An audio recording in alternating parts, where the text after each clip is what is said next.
Hi, welcome to this preview video for Cube Monster. This is a brand new game which actually packs a lot of different cool mechanisms like racing, pattern building, engine building and abstract strategy elements, all in a very nice package. This game is very pleasing aesthetically. You really enjoy looking it on the table, and also you enjoy as you see your engine and your village board become richer and bigger and more effective essentially. But what it's all about? The game is all about a monster mountain cube which actually requires offerings from the players on very specific moments, so you need to be prepared for that and you need to be very flexible to meet the offerings, otherwise you are suffering disaster which you don't want to. But the game is all about actually trying to race and propel yourself all the way to the top of the mountain by meeting the different requirements from moving from step to step, which are actually easy in theory to have a specific amount of cubes, a specific configuration of different colors, etc. to move to the next step, which also unlocks you the ability to build different structures. And speaking of structures, this game is all about having different types of structures or buildings on your village board which give you benefits and abilities. For example, you have factories, which actually it's a stack of 3 cubes of a specific color, but if you have specific factories, when you draft cubes from the monster pit, you gain additional cubes of that color. That's one perfect benefit, for example, of this specific structure. And if you have 2 of the same color, you get +3 for a total of 4 cubes, which is quite a lot. Then another building is a marketplace, which allows you to have a better ratio for exchanging. Instead of 3 cubes of a color for any cube of whatever color you're missing, to a ratio of 2 cubes for 1, which is also really good. You also have, for example, the temples, or you have the statues. Statues give you immediate rewards from 3 different decks, either additional cubes, either tricks, or specific upgrades that you slot under your board and boost your engine even more. But they also give you the rewards if you meet the offerings and you have statues on the specific slots in the course of the game. So the game is very simple in terms of rules. I'm going to explain all the details so that you see everything and no need to reach for your rulebook. Just see the video and you can follow through all the different things that are described in Cube Monster. But the basic idea is very simple. That being said, the game is very interesting and actually packs a lot of, I would say, different combinations and different things to go for, because you always have to decide if you go for rushing to the top or you wait to build your engine a bit better. By engine, I'm referring to having more structures which give you more abilities and you give you more flexibility so that you can propel yourself better or make bigger leaps towards the top of the mountain. But at the end of the game, what's important is who has climbed the highest or who reached the top of the mountain first. If you manage to do so, you win the game. Fair and simple. But the more you climb, the more the requirements in terms of number of cubes that you need to actually deliver. And you also need to be very careful, because if a line or a diagonal or a row or a column, whatever, is fully filled in the grid of the monster board, that means that an offering is going to be triggered by rolling a die. So you need to offer 1, 2 or 3 cubes of different colors. And if you don't have this specific offering to offer to the monster, to the mountain, then you suffer disaster. And you don't want to suffer disaster because it can have you destroying structures you already have or losing things and kicking you a bit on the back. So it's all about effectively managing a fine, sweet balance between improving steadily your engine and racing to the top. Your actual champion, your figure, your miniature, which is your hero, to win the game. So this is a really sweet balance, and in order to make it work, you need to find exactly what to do on the specific timing. The timing is important in this game, but also having a bit of flexibility. And having a lot of structures gives you flexibility. Having different types of factors, for example, give you a lot of additional cubes which you want. Having different ratios or having additional, having the temples or other things are really important, because they can give you a boost. But if you spend too much time perfecting your village or perfecting your structures and you're left behind, it doesn't matter, because the one who reaches the top is going to win the game. So I'm really loving this element of fine balance between those two racing and building up in order to be able to move forward. but also there are additional things in the game because you have pattern building, because you have specific configuration for making these simple structures. You just put a grid of 2 by 2, and this is, for example, a statue, or you make 3 cubes like a pyramid, and then you have a factory. Very simple structures with actually quite chunky and big and large cubes, which is I can't emphasize enough how important it is in this game. They really developed, or they used, I would say, large cubes, which is very important because you have a lot of structures on your village board and can become very populated at in the middle of the game and towards the end of the game.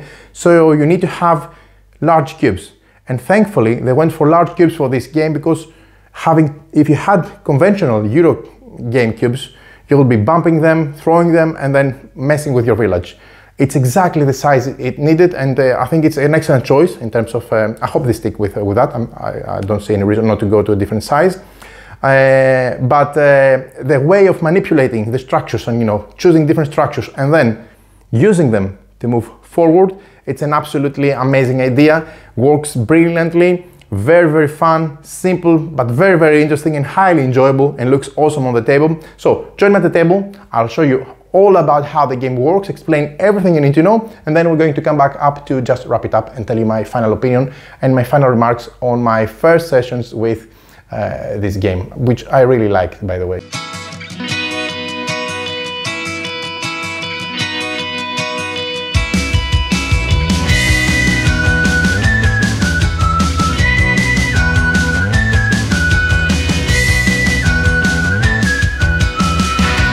The Cube Monster awakens and the race begins. Your village chose you their champion to climb up Mount Kubia and beat your opponents to the top. No matter your craft, you are first and foremost a builder. It is in your blood. The climb will be far from easy. Play by the monster's rules, feed it, worship it, build for it, and be rewarded greatly. However, fail to meet its demands and disaster will befall your people. Cube Monster is a strategic engine building game where players take the role of champions, racing to the top of Mount Kubia, sacrificing cubes on their way to the mountain top. Take turns feeding the monster and awaken its desire for offerings. Use that wisely to reap the rewards as your opponents suffer its wrath. Do you build structures planning for amazing cube generating combos, or do you brute force your way to the top? Welcome to Cube Monster, a game from Dor Sakal. So let's first familiarize ourselves with the components of the game. Again, keep in mind that this is a prototype. It looks very, very beautiful, but still it's a prototype, so keep that in mind. But let's first of all see what we have in front of us on the table. The game comes with 160 cubes, and they're really nice and chunky cubes, wooden cubes, and the fact that they're quite big and chunky is really, really important in this game, because you're going to be making structures by putting those cubes together, stacking them. In terms of, this is not a dexterity game, but you need to stack them so that you indicate at least a factory, for example, of the same color that is, or other structures like a marketplace, etc. So you need to be able to put them in a specific configuration without dropping them or pushing them. And it's really important that in this game the cubes have quite a weight, I would say, and they feel nice in the hand, but also they're of a big size, so they're larger than your average wooden cubes, and this is really nice, and the colors are really nice as well. So you have 40 red cubes, 40 yellow ones, 40 turquoise, and 40 purple. They all come in these colors, so let me show you all of the colors so that you see them, and they're quite, as I mentioned, large as well. They all come in this nice velvet bag, which is used for drawing randomly from the bag. There are quite a few. Again, remind you there are 160 cubes. We have one monster die, which is a custom die indicating different numbers with this custom way. So it's quite cool. It can be either 1, 2, or 3. Then there is the monster board, which is this recessed board, thick cardboard.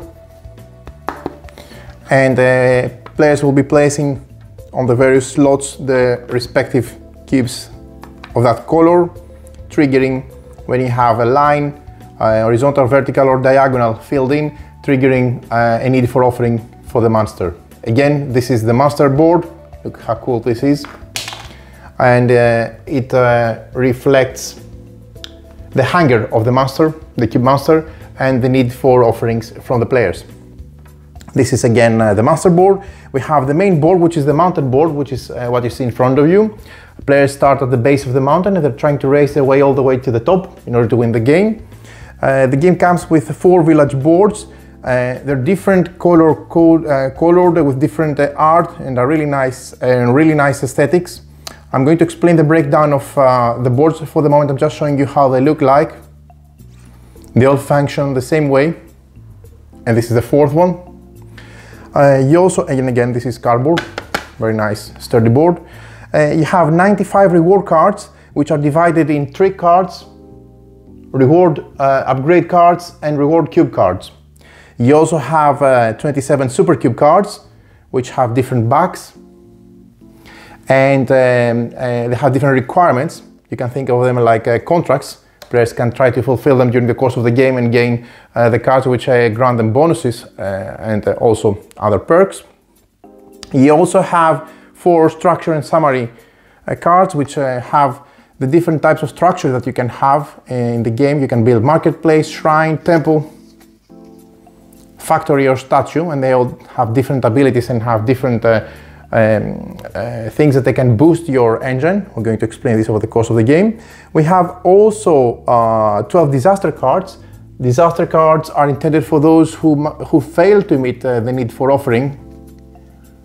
Once the Monster Cube demands offering, players should try to meet its needs, otherwise they suffer disaster. I'm going to explain this later on. And finally, we have the 4 champion miniatures, which are these gorgeous looking miniatures. I really like the way they look. They're very nice, with nice detail, unique posture. They're quite sturdy and chunky miniatures with a nice level of detail, different sculpts, and they look nice. Each player is going to pick up one of those champions, trying to race all the way to the top. And these are included in the normal version, even the normal version of the game. So you see, you start from spot 1, trying to go across to spot 2, 3, 4, 5, and all the way to the top of the mountain, which is space number 6. So these are the components of the game. So let's dive into the setup. So, setup. First of all, we determine the first feeder. This is the last player to have set the glorious cubes and set up the game. We have the global components and we have the player setup. The setup is very easy. For the global components, first we place the mountain board at the center of the table, within easy reach of everybody. Then we place the master board, which is, again, I remind you, this really nice separate board, next to the mountain board, within reach of all players. Then we place all cubes inside this cube bag and give it a good shuffle. I remind you, all 160 cubes will be placed in this bag, so make sure to give them a good shuffle, shake it, and then separately shuffle the disaster cards, which is the deck which says obviously disaster on the back, and they have different disasters for the players, and again these have the red back. Place them on the top left of the board on the corresponding slot. You also shuffle the different reward decks separately. They're color coded for easy differentiation from each other. We have the trick rewards, which have blue color. We have the upgrade rewards, which have purple back. And then we have the cube rewards, which are these, and they give cubes as a reward to different variety and different types. And they have a yellow back. We shuffle each of the decks and place them on the 3 slots for the deck holders on the right side of the board. The last thing that we do for the global components is that we separately shuffle each of the 4 super cube decks placing them face down on the board on the appropriate places, and then revealing the top card of each of the deck face up. So 1, 2, 3, 4, and you can easily tell them from the different type of art at the back. You shuffle them, and then you just simply reveal the top of each of the deck, placing them face up. For the player setup, things are very easy. First of all, each player takes a summary card with a reminder of the different types of structures, placing it next to them. They also pick up one of the village boards. Again, these are the village boards, and they take the respective champion that matches their village, as indicated on the bottom of the village board. They place their village champion on the first step of the foot of the mountain, which has number 1, and it's the first cube of the mountain. So all champions start on place spot number 1 over here. Then we take 3 random cubes from the bag and put them on our 3 cubes slot on the top right of our village board, which is this area over here. And then we build 2 factories. The factories are structures like this one. Let me show you up close again. They have 2 cubes on the base and 1 on the top in this configuration. Very easy to make them. So they have a unique color.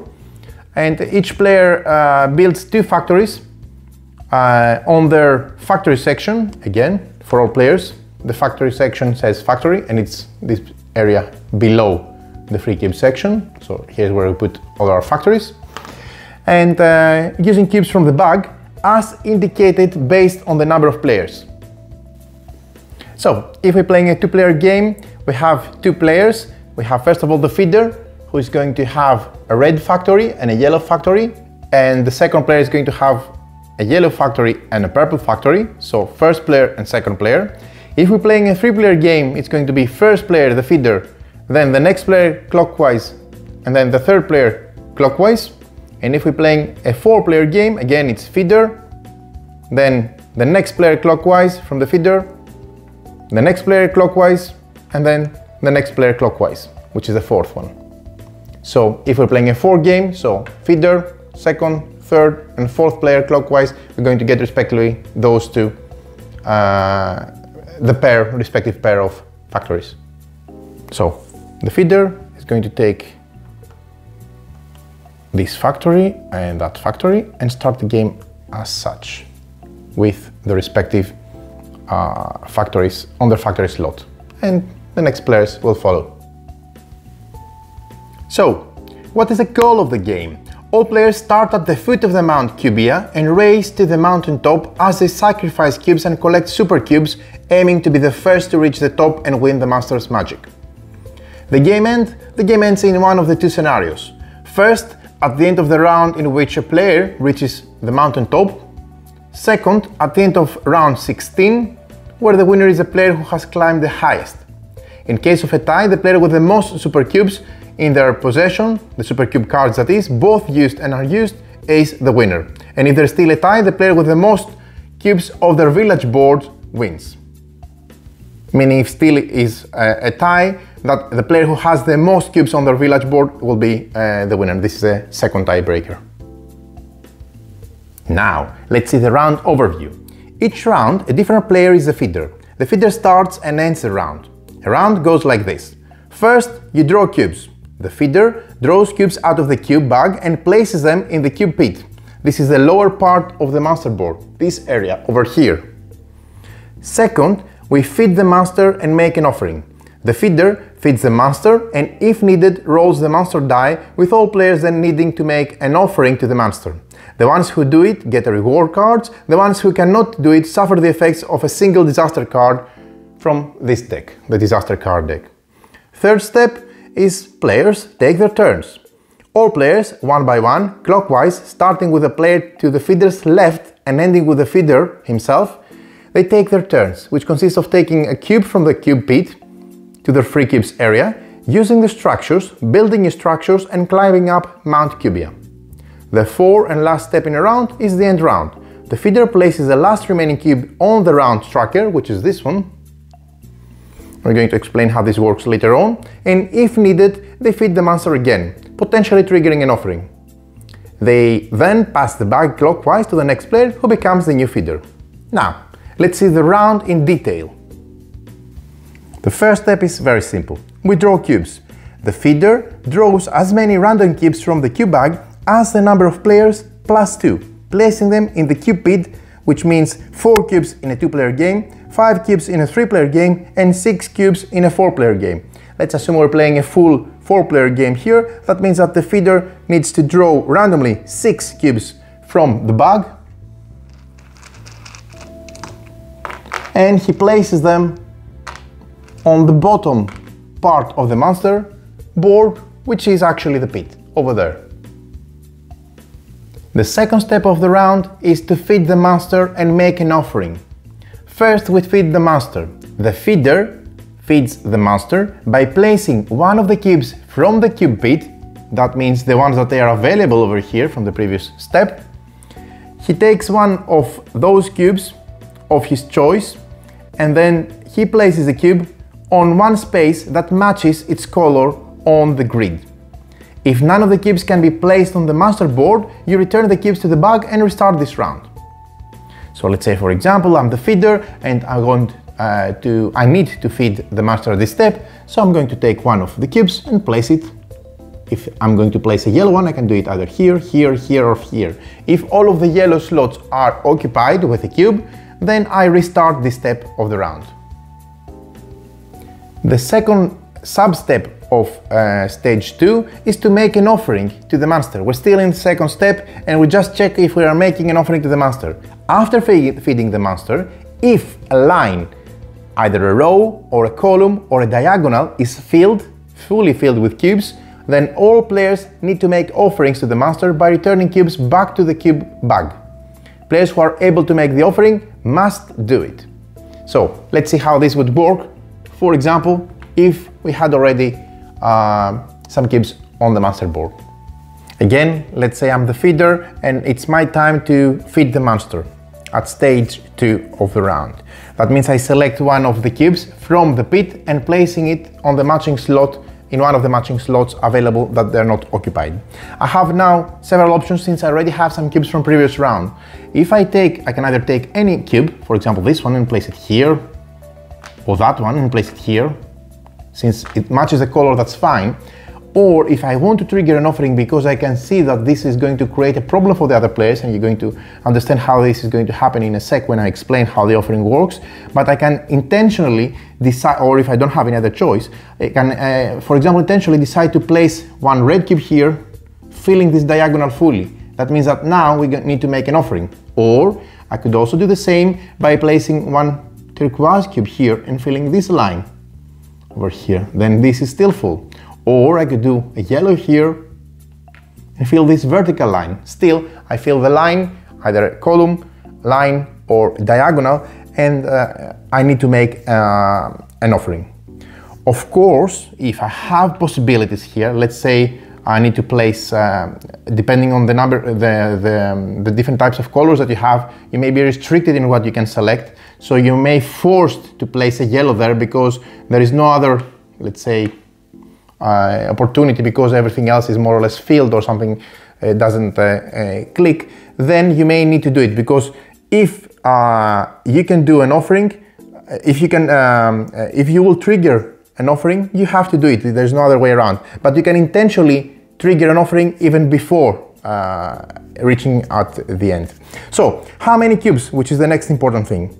Let's say, for example, I decide to place this one here, so I'm filling a diagonal. That means I'm triggering an offering. How many cubes? To determine how many cubes each player needs to offer, the feeder rolls the monster die, which is this die over here.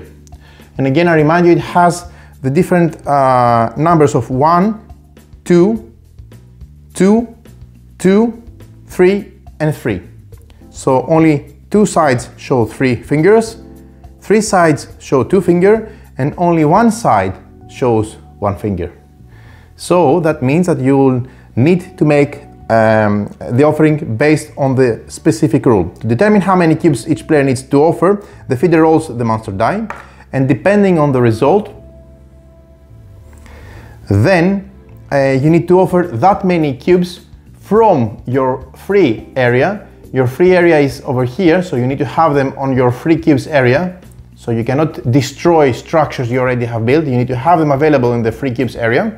And then you need to offer that many cubes. So in this case, let's say I rolled 3, I need to offer 3, but I need to also take under consideration the place where my champion is on.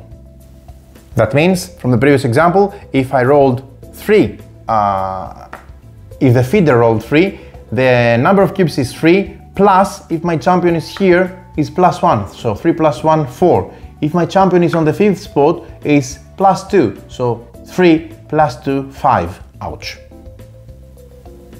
So for the sake of the example, let's say that my champion was not in one of those 2 modifier spaces, on the 4 and the 5th one. Let's say they were still on the 1st spot, but the feeder still rolled a 3. That means every player needs to offer 3 cubes from the free cubes, but which colors? Players must offer cubes of different colors.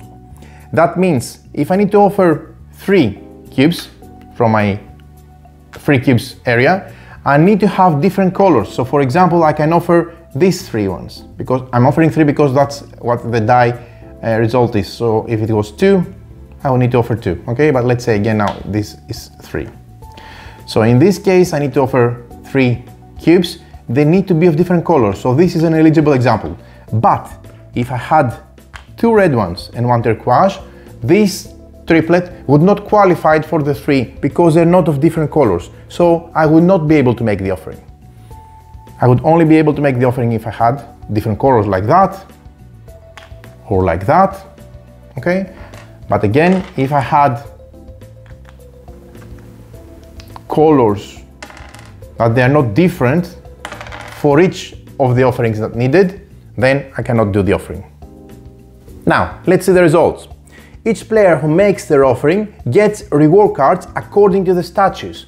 The statues are placed over here, so if you have statues, you're going to get rewards from there. I'm going to explain how they work later on. But let's pause for the moment and let's say if 1 or more players cannot make the offering because they cannot offer different cubes, different color cubes to match the number on the die, then they cannot make the offering, and then 1 disaster card is drawn and read out loud in the master's voice, of course, and this is applied to all of the players who couldn't make the offering. So not 1 card for each player, 1 card for all. Each affected player chooses how the card applies to them, for example, which cubes to give, which structure gets destroyed if the card dictates so, etc. So let's say I couldn't make the offering and I was the only one that couldn't make the offering, or maybe there were 2. We would all suffer a disaster card, and in this case, destroy. The feeder reveals a random color cube from the bag. The master then destroys 1 structure with that color belonging to each affected player. Players with no such structure must collectively draw another disaster card. After all players have made their offerings and received the rewards or suffered the disaster, then we return the cubes from the field line, either column, row or diagonal, back into the cube bag. So in this case, this field diagonal, we'll take the cubes and put them back into the bag. If after feeding the master more than 1 line is filled, only 1 offering triggers. The feeder chooses which line to remove from the master board and places it in the cube bag. Then pass the bag and the feeder simply passes the bag to the next player clockwise. This finishes the second step of the round. Let's move to the third step, which is players simply take their turn. A player's turn starts when they take the cube from the cube pit and ends after they are done using reward cards, building unlocked structures and climbing up Mount Kubia.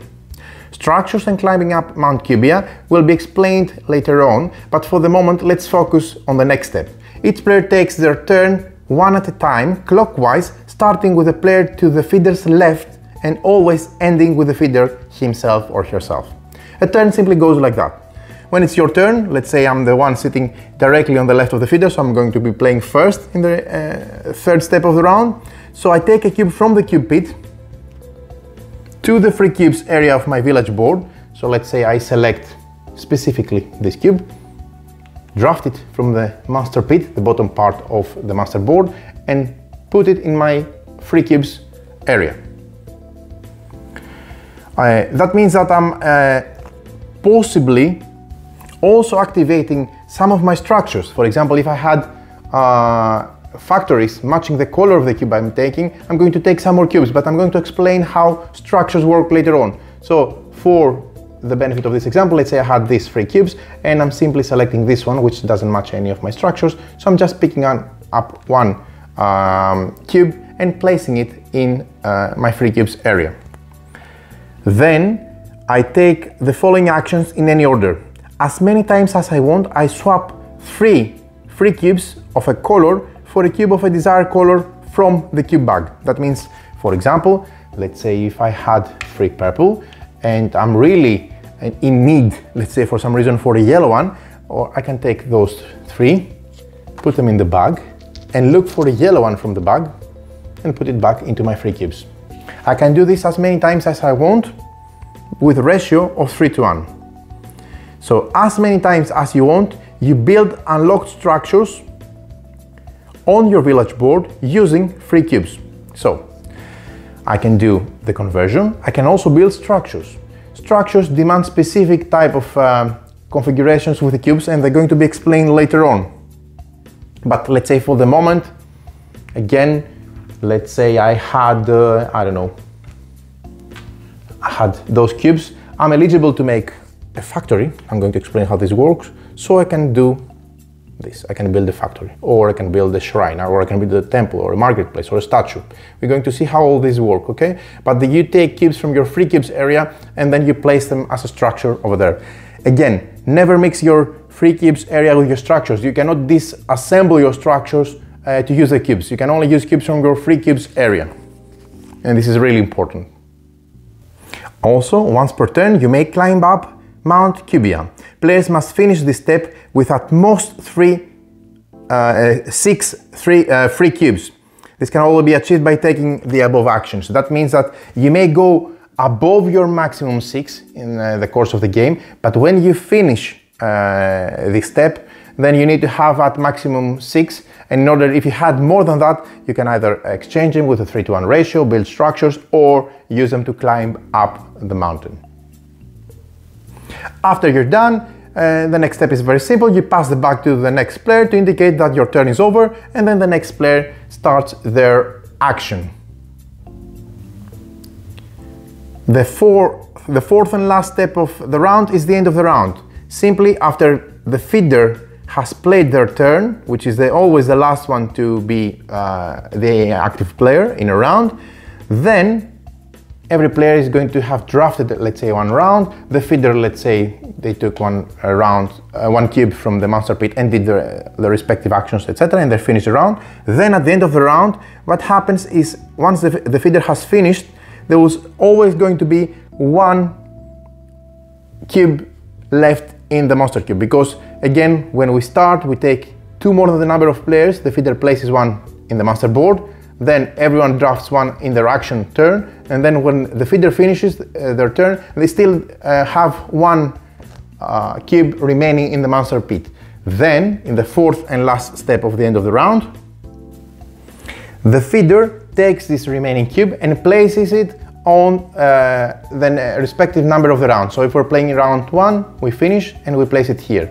Now be careful, because if the cube matches the color of that slot, some slots count as all colors, like slot number 3. It's it's also a yellow, a purple, a red, and a turquoise color. Same goes for slot number 8, 13, etc. If you're matching this color, let's say for this example, this wasn't the first round, we're finishing this the second round, and here is a yellow round, a yellow border around the number. So by doing that, when you place the remaining cube there, if your cube matches the color of the number on the track of the round, then the feeder takes a cube of their choice from the cube bag and feeds it to the master, placing it on the master board. So let's say, for example, I'm placing a yellow cube on a yellow slot, then it matches the color, then I'm selecting, I want to say, let's say take again a yellow, I pick a yellow and I put it here, okay? So I select one color from the bag and place it on the master board. If again at that stage a line is filled, then an offering is resolved in the same way as at the beginning of the round, but not if you don't get a line or a column or a diagonal, okay, or a row. That means that if I did that, then nothing happens. But if, for example, let's say I was now placing the yellow, the last cube matches the color, then I'm the feeder and I'm selecting a cube, and then I select to get a turquoise color, then I can put it here, and then I have filled in a row. That means I activate the need for an offering to the master again. If during this step no line or column or diagonal is filled, then you don't have an offering again happening. If the cube is placed on the 16th slot by the progression of the game, which is the last slot over there of the round track, then the game ends. We're going to move to the game end and we're going to explain how this works. But if the game hasn't ended, then the feeder passes the cube back to the player to their left, who will become the feeder for the next round, and then the next round occurs. So there you have it. This is everything you need to know about Cube Monster. You can start playing more or less, but let's just see the fine print so that you get all the details. What about the reward cards? We said we have the trick cards, the upgrade cards, and the cube cards as a reward if you manage to meet the offering. So first of all, we have the cube reward cards, which are the ones with the yellow back. So these cards typically offer cubes. You have the title of the card. Let me show you a bit close. You have the title of the card, then you have the effect over here, and then you have when to use icon. The when to use icon can be, it's also explained actually very conveniently on the bottom of your player board, your village board. If you have this icon, it's use on your turn. If you have this icon, use as instructed on the card. If you have this icon 24/7, guess what? Use whenever you want. How cool is that? And if you have this icon, it's either use or discard and take one random cube. Again, the icon is displayed here, so this card means that you can use it whenever you want. In this case, I take one turquoise card from the bag, and I can use this whenever I want, conveniently, when it makes more, has more impact for me, depending on what I'm trying to do. Okay, so this is what cube cards do. Essentially, they give you different type of cubes, either specific color, or this one gives you 2 turquoise cubes from the bag. Use it immediately. You cannot choose to do it later, etc. Okay, and there's a big variety of different things that you can get. For example, choose your cube, etc, etc, etc. So really important, and they can give you the advantage at the correct time. The next is the reward cards with the purple back. Again, they have a title, they have the effect over here explained, they have the when to use icon. In this case it says for example whenever you want, or you can also either use it or discard it and take one random cube. And then here you see the discard effect, and here you see how the actual iconography of the card works. These are upgrades, okay? And to upgrade structures, you place upgrade reward cards under the village board or under previously placed upgrade reward cards. And once placed, an upgrade reward card may not be discarded for its discard effect, but it grants this specific bonus for that specific type of structure. What do I mean? This is a shrine upgrade. That means that you can upgrade your shrines. And the effect is when the master asks for an offering and the feeder rolls the monster die, do so as well, and then the lowest result applies to you. This happens even if you are the feeder, okay? And then to show that you have, this is how the iconography of the text is explained as a reminder. And if I decide to use it for this let's say upgrade, I slot it here, as you can see. So now I have this upgrade for the shrines. Or for example, I can have for the factory. The factories are here. And this is another upgrade for the factories, a factory upgrade. And it has a specific use and you can put it there. So you see, by sliding those upgrades under the specific structures, temple, marketplace, statue, you see you have slots over here, or under other previous slotted reward cards, then you get more abilities which really matter. And the last type of reward are the trick reward cards, which have this blue back. They say trick, and then again they have the title, mint condition, they have the effect, and they have the when to use icon. For example, take a reward card to your hand immediately after it is used by either you or an opponent. How cool is that? And you can use it as instructed on the card. That's what the icon means, okay? So these are really nice also perks that give you tricks and allow you to manipulate things to your own benefit. Again, you gain reward cards if you meet the offering demands. But if you don't meet the offering demands, you move to disasters. And disasters, again, have a title and the effect. And they're all negative things. They only apply to those who do not meet the offering demands of the Cube Monster. And they're all negative effects. Once used, discard cards at the bottom of their appropriate deck. Climbing up Mount Kubia. In order to climb up a step, players need to sacrifice 3 cubes of the same color as the ones on the step their champions are moving to. When doing so, the player moves their champion to that step, returning the sacrifice cubes from their 3 cubes area, from their village board, to the cube bag. As a result, the player takes super cube cards, which we're going to explain later, gets the indicated reward cards, and unlocks the indicated structures. So for example, in order to move from step 1 to step 2, my champion, in order to go here, what I need to do is I need to offer a turquoise and a purple cube from my 3 cubes area, from my village, back into the bag. Then I see if I meet any of the requirements of the super cube cards so that I can grab them for myself. And then you see that I also unlock different types of structures as indicated here, because when I start the game, I only have access to building factories and statues. But when I go to step 2, I can also build shrines or marketplace, which is the one on the top, as I'm going to explain later on. So again, I need to keep the cubes here, and the cubes become more and more, as you'll see as you climb up. I can see if I meet any of the requirements of the top card from the super cubes, and I can grab them for myself. I'm going to explain how this works. I get a reward card, as you see here. In this case, I have a reward card cube. That's why it's yellow. And then I unlock additional structures for me to build, potentially. As you'll see, in order to move all the way up to the top, you need to give more and more cubes, and I'm going to explain how this works later on. Super cubes. Taking super cubes. Super cubes originate from the mountain score and go to the worthiest builders. Players are eligible for taking super cubes if they own all structures in the correct colors indicated by the card. When a player reaches a new step, they take every revealed super cube card they're eligible for, placing the cards face up near the village board, and then they flip the face up top super cube card so that a new one is available from the respective deck that they have taken it, claimed it essentially. So let's say again I managed to move my champion here. Okay, I'm going to give 1 turquoise and 1 purple cube from my 3 cubes area. That means that I need to have them in order to give them so that I can go to this step.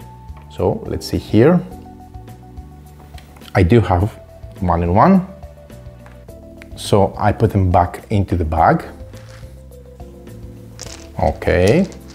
Then I check all the top super cube cards to see if I'm eligible for anything. So let's quickly see what they're asking.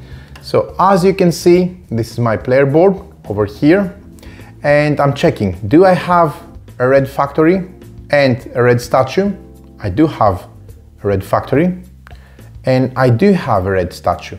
The red statue shows that you have a statue. It doesn't matter what are the white cubes, just the red ones needs to be there. So this is one. So that means I can claim this card and put it next to my village board for myself. And then I reveal the next one from the top, from the deck. Then I check the next one. Do I have a yellow factory? I do have a yellow factory. And I also have a purple statue. There it is. It doesn't matter what are the cubes there. I just need to have purple cubes here, which I do. So I also take this card and I reveal the next one face up and I place it next to my board face up. I do not meet this because I don't have any shrines, and I do not meet that because, again, these are more complex and I need to have more structures in order to claim those. I claimed as many as I could, then I take one reward. Okay, so this is mine. Again, this I can keep it because I can use it whenever I want, so I keep it next to my player board. And then I am also now eligible to build shrines and marketplace, which are allowed by reaching step 2, which I'm going to explain later on. So again, I managed to get 2 supercube cards. And now is where the interesting part comes. Using supercubes. At the moment, I have 2 supercube cards, okay? So let's say for the benefit of this example, again, on a future turn, I want to progress because my goal is to reach further up on the mountain. Whether I finish first or I'm highest on the climb, this is how I'm going to ensure to win the game. I need to go further and first. So, if I was here, for example, and I need to reach this step, I need to give 8 cubes. 1, 2, 3, 4, 5, 6, 7, 8. So 2 turquoise, 2 yellow, 2 red, and 2 purple. There is no way I can, there is a way actually to have more than 6. I just need to make sure I have maximum 6 at the end of my turn, but it's quite difficult to have exactly all the cubes that they are required. So whenever you want to go to a higher step and you don't have some of the cubes needed, you can flip some of your supercube cards and they act as any of the required cubes that you need to send away into the bag in order to go to that step. So let's say I had 2 yellow, 2 red, and 2 purple, but I didn't have 2 turquoise. I can flip those 2, okay? And then I can use them as 2 from the ones that I was missing, and then I can move to the next step. In this case, I would win the game as well. Okay, so now let's see the structures and we conclude this explanatory video. During the turns, players build unlocked structures on the relevant areas of the village boards. As indicated on the first step of the mountain, at the start of the game, players only have 2 types of structures unlocked: the factories and the statues. So factories are here and these are the statues. And you can see always what is what, because on the player board it says factories in this area and statues on this area. 1, 2, 3, 4, 5, 6 slots for statues, and 2, maximum 2 per color, so I can have 2 yellow, 2 purple, 2 turquoise, and 2 red factories, maximum 2 per color, okay? So at the beginning of the game, again, as you can see here, I'm restricted to having only statues and factories, okay. There are 5 types of structures in general, and you can unlock more types of structures by moving further up on the mountaintop. First of all, we have the factory, maximum 2 per color. And here you see 3 factories, 1 turquoise, 1 red, and 1 yellow. When taking a cube from the cube pit that matches the factory's colors, you take additional cubes of the same color from the bag. If you have 1 factory, you take 1 additional cube. If you have 2 factories, you take 3 additional cubes. That is on top of the cube you're drafting. So, let's say I'm taking, for the benefit of this example, 1 yellow cube from the master pit. I do have 1 yellow factory. That means I'm going to take 1 additional cube of the same color from the bag. That means I'm taking the bag and I'm looking actively for 1 more yellow. So I end up with 2 yellow because I have 1 factory. If I already had 2 factories of yellow color, which is the maximum number of factories I can have for each of the colors, so 2 yellow, 2 red, etc. If I was picking 1 yellow cube from the pit, I take 1 plus 3 for a total of 4. So again, I was going to look actively in the bag to gain 3 more cubes, plus 1, 4. This is how you get more of a specific color by building factories of that color. Cubes received from reward cards or by swapping cubes do not activate factories. And this is how factories work. Now, let's focus on the statues, which are over here, on the top left side of the village board. When building a statue, you immediately get one reward card according to where you build it. Any color statue can be built on any available slot on your village board. So for example, if I build this statue over here, I get a yellow reward, or here I also get a yellow reward. Yellow reward means a cube. If I build a statue, and again, I build statues by making 2x2 grids on a vertical configuration, as you see, by using of two different colors. They must consist of two different colors, as you see. So if I build it on the purple slots, then I gain a purple reward card. And if I build them on the blue slots, I have two, I'm getting a blue reward. So when I build a statue, I immediately get one reward card according to where I build it. Additionally, when I make an offering to the master, I get as many reward cards as the number of statues you own, taking cards from that corresponded statues slots as well. Here's a good stage to explain where I get reward cards. I get one reward card when climbing up a step. I get one reward card when building a statue, and I get as many reward cards as the number of statues they own when successfully making an offer. Okay, now we mastered statues. Let's move to another structure, which is the marketplace. The marketplace is here, and you can have exactly one marketplace. For having a marketplace, you need to put in a row 4 cubes, one of each color, as such. When you do so, this means it reduces the cost of swapping to 2 free cubes of a color. Remember, during my turn, I can exchange 3 cubes of a color to any cube of my choice from the bag as much as I want. So I can give 3 red to gain 1 turquoise and 3 yellow to gain another turquoise. But if I have a marketplace built, this ratio from 3 to 1 becomes 2 to 1, which is very convenient. Remember that on their turn, players may swap 3 free cubes of a color for a cube of desired color in the cube bag. Don't forget that, because it's very important. If they have the marketplace, they improve the ratio to 2 to 1. The next structure is a shrine. Shrines go over there on the bottom right side of your village board, and you can have maximum 1 per color. That means I can have 1 purple, 1 yellow, 1 red, etc. The shrines have this configuration. They must have the same color, one stacked on top of each other. So this is a shrine, like that. Okay, and you place them here on the shrines area. And shrines allow offering up to 2 free cubes that match the shrine's color. Remember that on offerings you can normally only use 1 free cube of each color.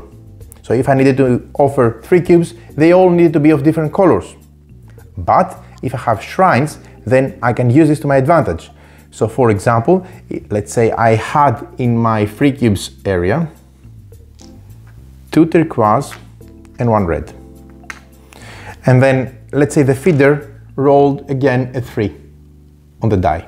That means I need to give 3 free cubes from my free area. I only have 2 different colors. I don't have a third different color.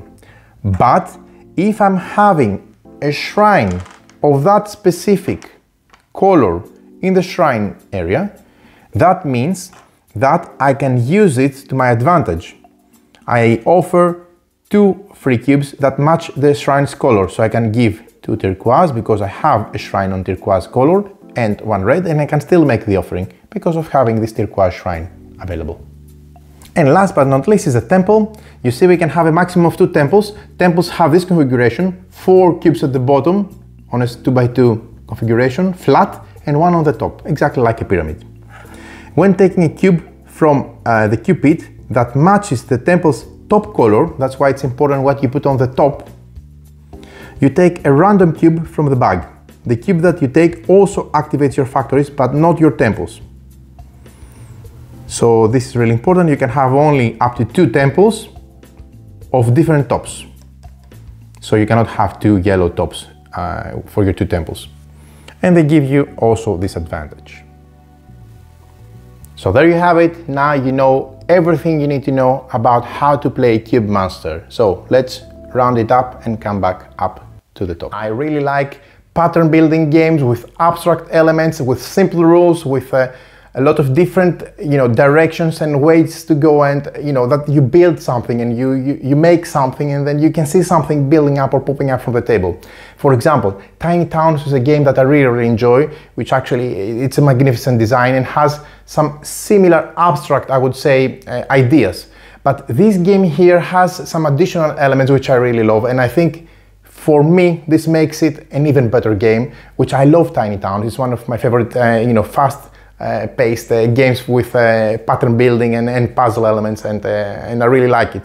But this one actually takes the win, and I'm saying it up front just from the beginning, because it has a very, very nice sweet balance between building your engine, becoming better, becoming more effective, becoming more productive or flexible, and racing.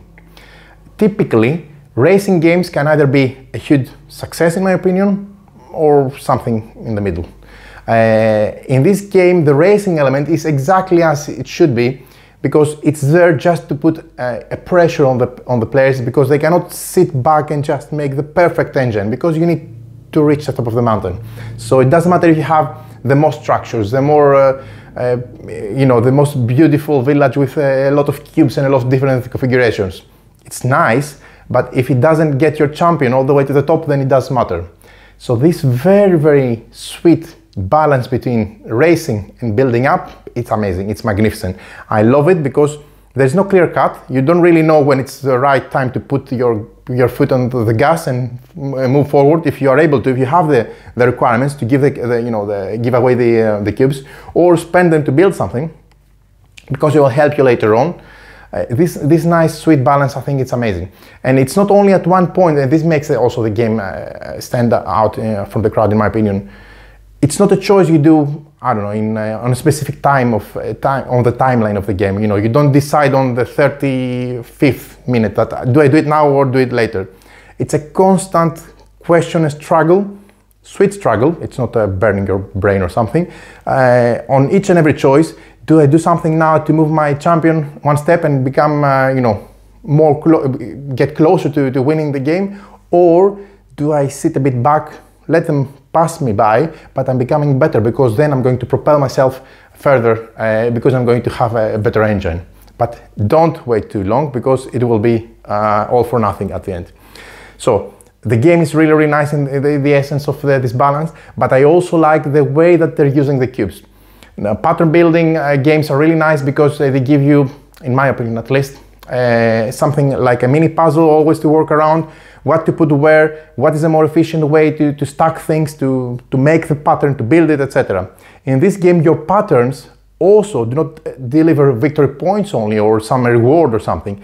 They give you something better. You become better. It's like, the game is exactly nothing like that in theme, but it's like a nanobot. You're just making yourself better, you're improving yourself, and then you can run faster, you can do those extra steps easier, because you're that much better. And it's all easy, it's very easy to digest, it's very easy to teach, it's very practical to use. I'm loving the size, and I highlight again, the size of the cubes, which are quite chunky and big. It's exactly as it should be, because it makes it very user-friendly. Those structures are very easy to make. I never had the problem of bumping things around and messing up my village, etc. in my place, and I played it a lot. And I really enjoyed with all player counts. I wish I could have played it as solo, because I know that they're developing a solo, which is I'm really looking forward to try it, but it's still in the development stages, so it's going to have different, I think, levels of testing, competing against AI, etc. So I'm looking forward to try this one as well. But so far I had a great time playing the game. I really enjoyed it. I highly recommend it. If you like abstract strategy, fantasy games with an eye candy factor, this is a very beautiful game on the table, both because of the mini structures, you do your mini buildings and etc., but also the miniatures are really nice. You have the feeling of climbing up the mountain, you have a nice things popping up from the table and making it look just beautiful. If you like games that look beautiful but also pack simple but very meaningful thinking, abstract strategy, and racing elements blended with pattern building and engine building, you're definitely going to love this. I enjoyed it very, very much. I highly recommend it. I'm going to put the link in the description of the video. The game, actually, it's currently on crowdfunding, so make sure to check it out if you haven't done already. A great design, simple yet genius, and highly recommended from my side. This is Cube Monster.